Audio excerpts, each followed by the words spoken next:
So you just got a pool, or maybe you've had one for a while. And every time you walk into the pool store, you feel like you need a chemistry degree just to understand what you're looking at. There's chlorine, pH up, pH down, shock, algicide, clarifier, stabilizer. And the guy behind the counter is loading up your cart like you're preparing for a chemical apocalypse. But here's what nobody tells you. 90% of pool owners are overspending on chemicals they don't actually need. They're buying 7, 8, 10 different products because they think pool chemistry is this complicated science experiment. Then they're standing in their backyard staring at cloudy water wondering what went wrong.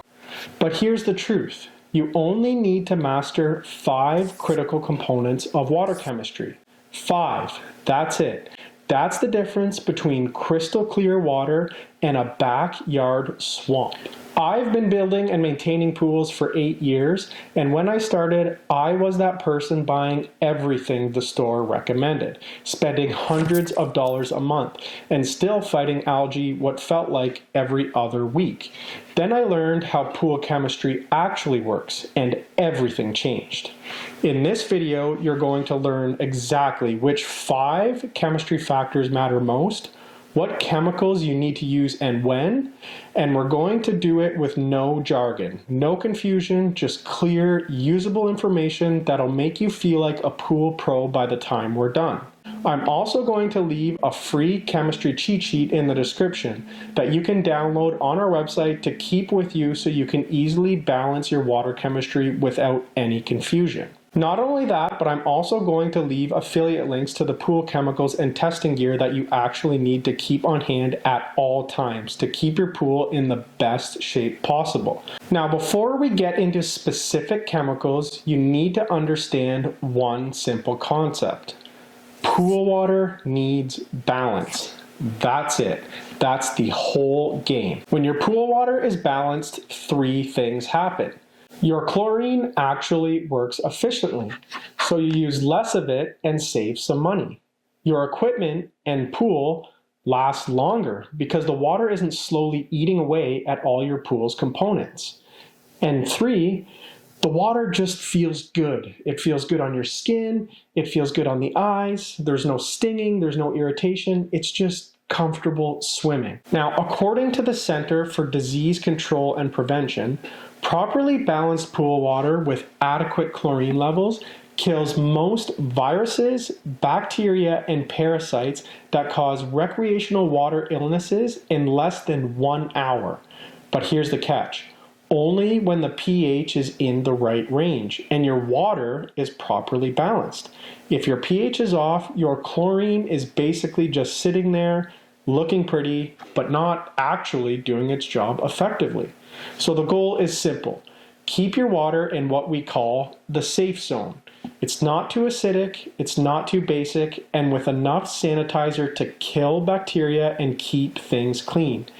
That's the foundation of everything we're going to talk about in this video. Now, before you pour anything, and I mean anything, into your pool, you need to test your water. You have to know what you're working with.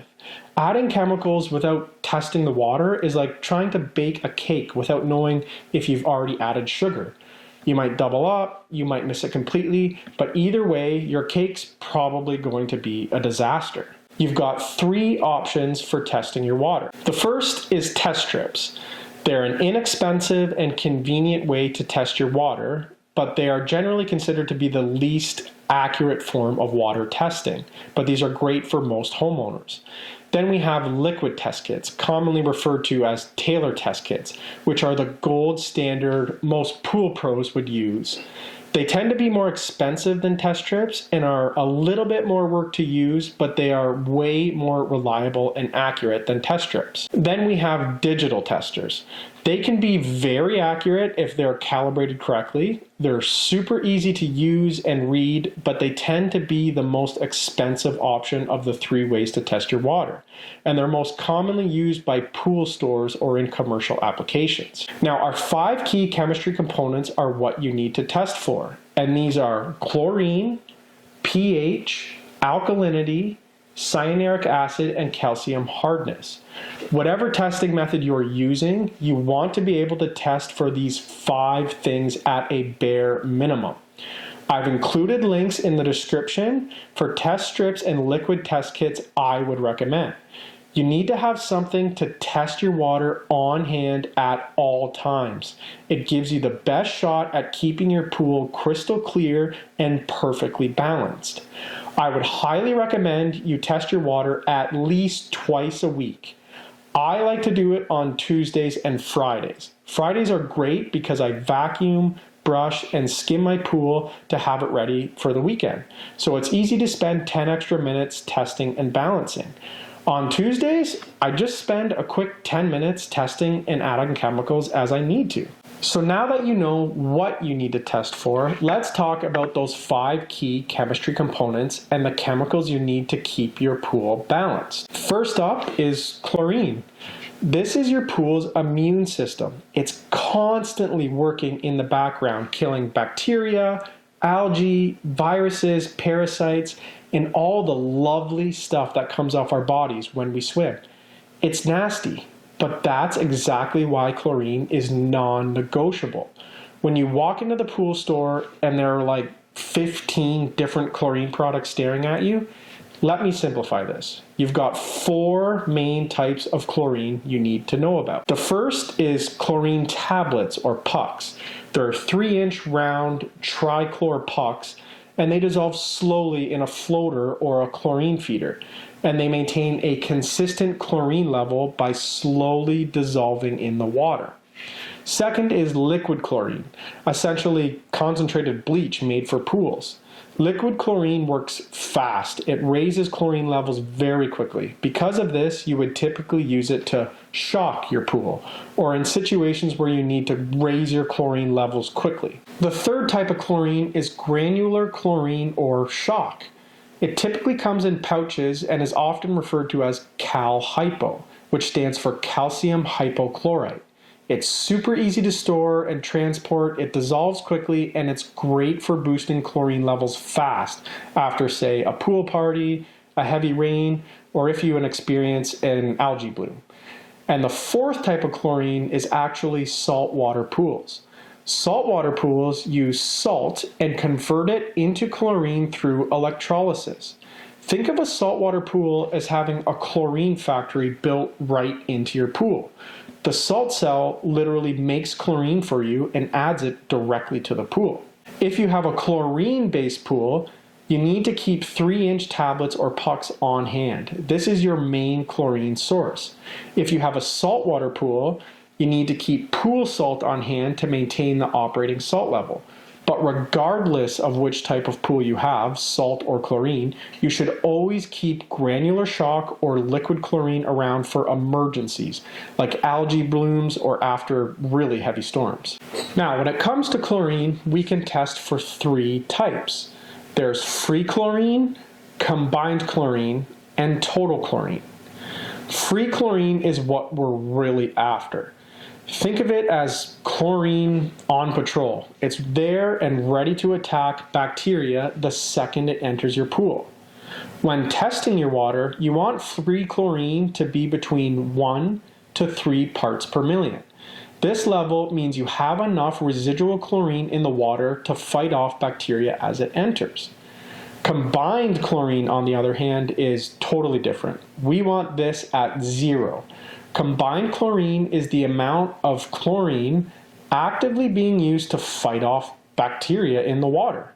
If it's above 0, your chlorine is busy fighting something, which means your water needs attention. Total chlorine is the sum of the free chlorine plus combined chlorine. So ideally, your total chlorine should be equal to the same as your free chlorine, both at between 1 to 3 parts per million.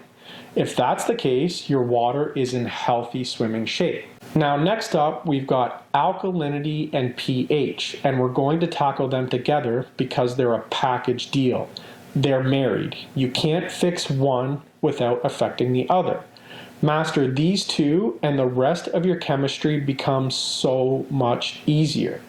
Think of alkalinity as pH's bodyguard. or a shock absorber for your water. It prevents pH from swinging wildly every time something changes.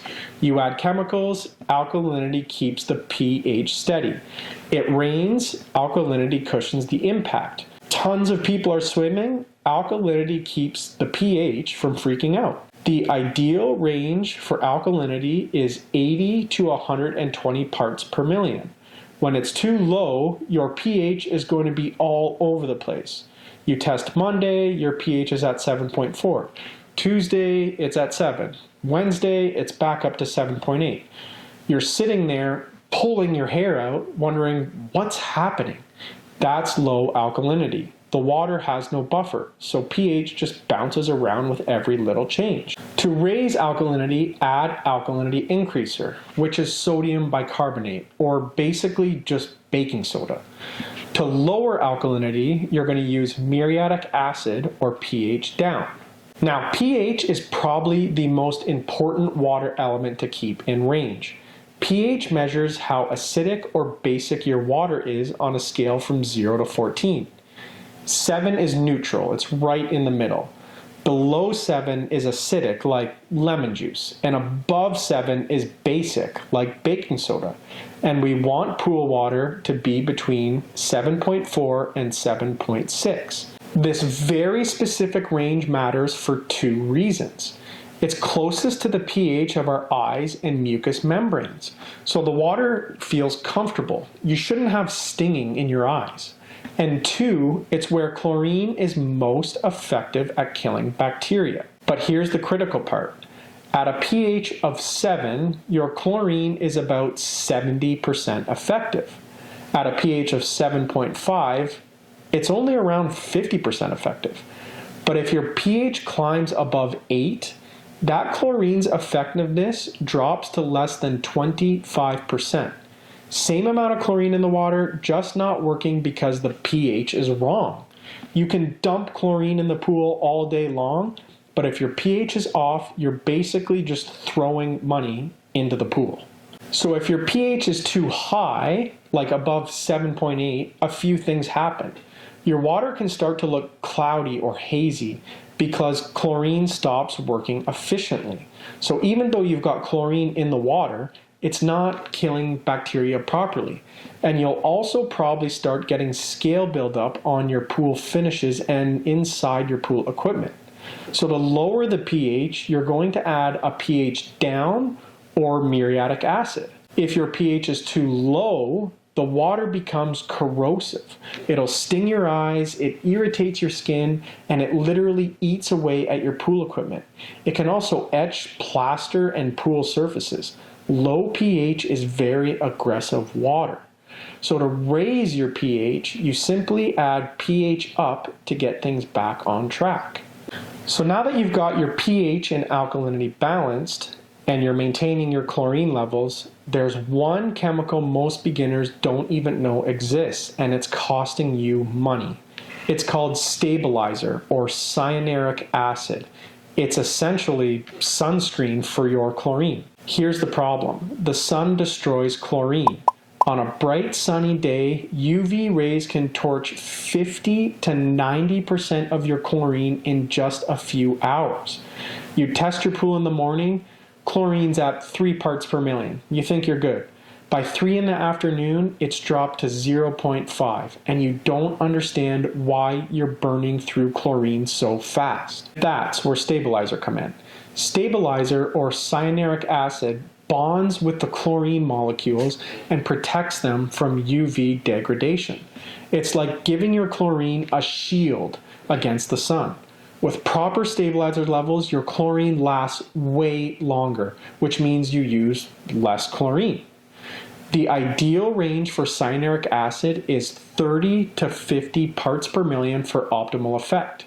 You do not want to go too high though. High stabilizer levels can actually make chlorine less effective at killing bacteria and eventually becomes what's called chlorine lock.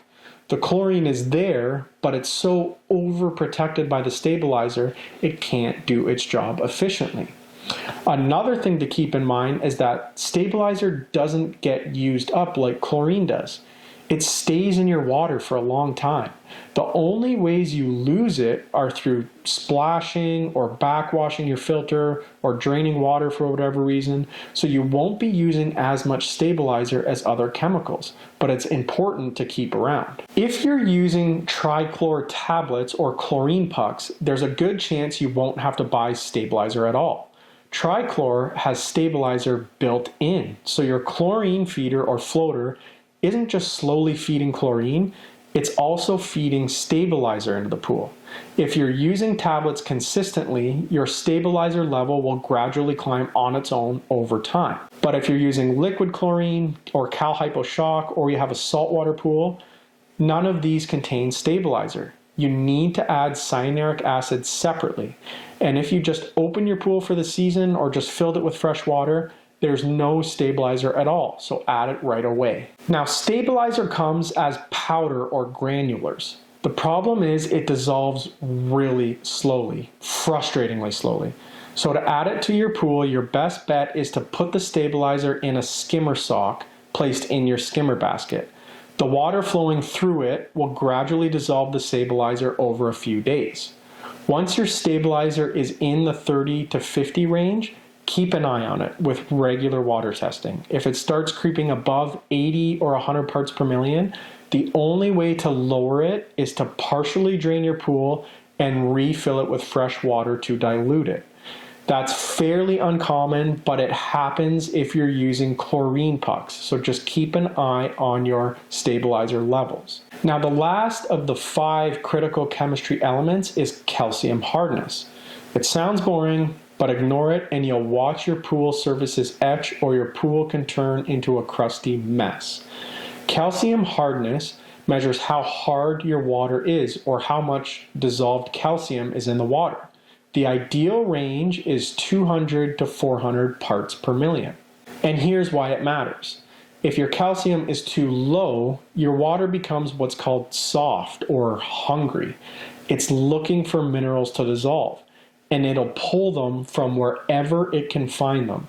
That means it starts etching your pool surfaces, it'll pit your concrete, and potentially damage your pool equipment. On the flip side, if your calcium is too high, you start getting aggressive calcium scaling. That's the white, crusty, chalky buildup you see on the waterline or pool walls, and even inside your pool equipment. So how do you adjust it?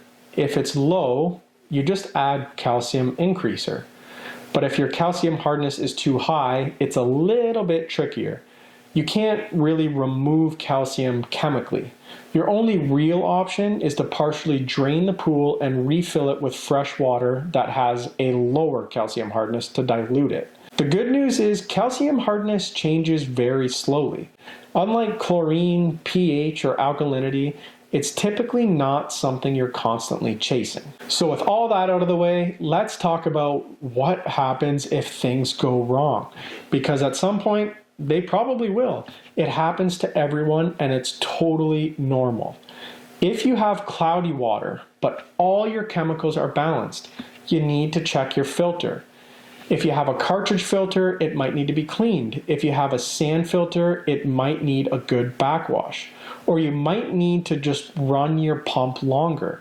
Sometimes water just needs more circulation and filtering time to clear up. If you have green water, you probably have algae. To get rid of it, you need to do a heavy chlorine shock treatment and keep your chlorine levels up until the algae is gone. If you can vacuum to waste so you're sending the dead algae straight out instead of recirculating it back into the pool, that's great. But after you vacuum, brush all the walls, the floor, all the hard to reach places like maybe ladders, and break up all the dead algae colonies. Run your filter 24 hours a day until the water clears, and repeat this process until you're algae free and the water has cleared. It'll likely take a couple days to fully clear, but we have another video on dealing with algae. You can check it out if you're stuck with an algae bloom. If your eyes are burning when you swim, your pH is off. It's probably too low and you need to test your water and adjust your pH accordingly. If you have a strong chlorine smell, that typically actually doesn't mean you have too much chlorine. It usually means you have too little. That smell is chloramines, which means your chlorine is being used up fighting contaminants. It's time to test your water, shock your water, and bring your free chlorine into the proper range to eliminate that nasty combined chlorine that's causing that chloramine smell. Now, I know just as well as you do that pool chemistry can throw you curveballs, but 99% of problems come down to one of the 5 things we talked about today, being out of balance. If you can master the 5 aspects of water chemistry we talked about today, you're going to have clear, safe, beautiful water all season long. Now, if you want a free printable pool chemistry cheat sheet and checklist that includes everything we talked about today with all the ideal chemical ranges and what chemicals to use and when, click the link in the description and I'll send it straight to your email. You can print out the cheat sheet and keep it by your pool or in your pool shed to quickly reference whenever you're testing your water. Please leave us a comment. I do my best to read and respond to every single one. And if this video helped you feel less overwhelmed about pool chemistry, or if you're sitting there thinking, okay, I actually understand this now, smash that like and subscribe button. Now get out there, get that pool in immaculate shape. I'll see you on the next one.